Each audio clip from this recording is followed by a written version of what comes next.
Hello everyone, and welcome to my review of the Crescent City series by Sarah J Maas.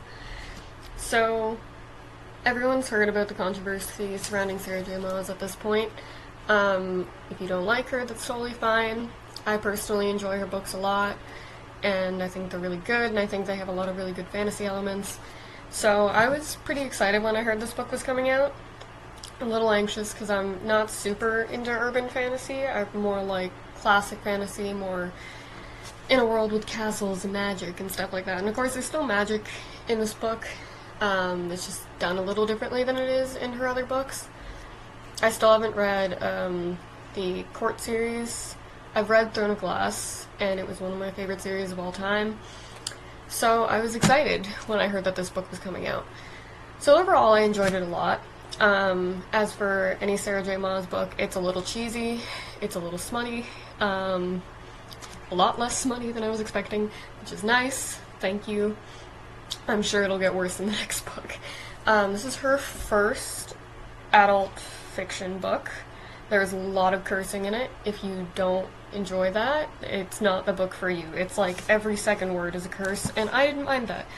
It gave a lot of like gravitas to the characters.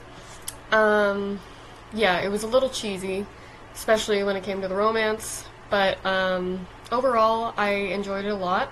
I finished it in a couple days, and I thought it was a really good book. My biggest problems with it, of course, which I've heard some other booktubers say, it was very hard to get into the world. I still don't really understand how it works, and that's fine. The characters were good enough to like make up for that, but I really wish there would have been a lot more explanation about how the world works and how everything is done, because it didn't really make sense to me. There is a map, but it doesn't really cover most of what is happening. So yeah, there is a map, but it's really hard to understand where you are in the story and like how things are happening and why the world works that way, and I think I would love it if Sarah J Maas went into more detail with that in the second book. Whenever that will come out. I enjoyed a lot.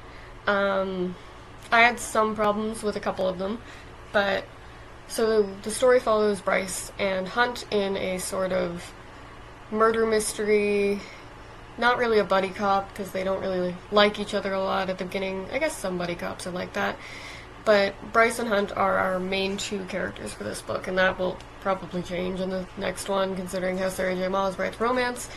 I don't think it's much of a spoiler that they have some tension between them, because that's usually how it goes. Bryce, I like her a lot. I think she's smart and witty, and I think the way Sarah J Maas wrote her trauma into the story was incredible. Hunt, I have some problems with it. First of all, the name, it makes me think of some like country boy, and I don't like country or the whole thing around that. I don't really know. He was an okay character, but he wasn't fleshed out at all. I found him to be an exact, like, Rowan to a T from Throne of Glass series. Actually, both of them were a lot like Aelin and Rowan, and their whole romance shtick was a lot like Aelin and Rowan, and you're gonna find out when you read it. It is pretty much the exact same. Yeah, Hunt never really grabbed me. Bryce was really intriguing. I liked her a lot. I liked her trauma. I liked her emotions. I liked how she took everything in the room and was just like, this is who I am, but this is who I really am. I'm not getting into spoilers, so she does a lot of things that I really appreciate about her as a human being. She's underestimated a lot, and then she always rises above it, and I really like that about her. And the secondary characters, like Rune and Fury and Juniper, they were really enjoyable, and you liked them, and you could actually relate to a lot of what they were going through. Fury, not so much, because Fury's in and out. But the characters were really good, which is something that is common in Sarah J Maas books. The characters are always very well-rounded and very intriguing to listen to. The story was a little hard to follow at some points. There was a lot of things happening, especially at the end. There was so much happening at the end that you were just kind of like, okay, who did it? And everything just kind of exploded. And I still don't entirely understand most of what happened in the story. But the characters, again, make up for most of what's left out, which is very, very good to have. But I wish the story was a little more easy to follow. I understand most of what happened and how it went down.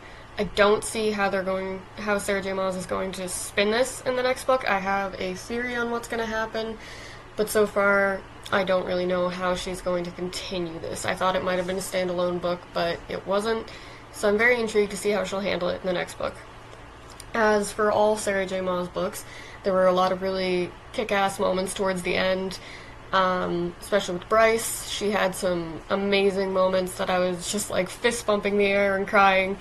Just like, she was a lot like Aelin again, and Aelin is one of my favorite book characters of all time. She's just so ruthless and incredible, and it was really great. The ending of the book was incredible. It really picked up. I did find the pacing of the book very wish-washy. It would get really sped up for like a couple minutes and then would slow right down for a couple chapters. I didn't really like that, but it got super good at the end, and I'm hoping that they can keep that momentum going into the second book. So overall, I think I would give the book a 7 out of 10. I enjoyed it a lot. Of course, I enjoy Sarah J Maas' writing a lot, so that was a given. I knew I was going to like it. Despite all the controversy surrounding her, I think her books are really good. I enjoy them a lot as like a guilty pleasure, but I'm going to give it a 7 out of 10 because there were some things that could have been improved upon. So that was my first review, and this is the Crescent City series. I definitely recommend it. So if you want to check it out, you can find it on Indigo or any bookstore near you. And I'm glad you watched the first video. Thanks. Bye.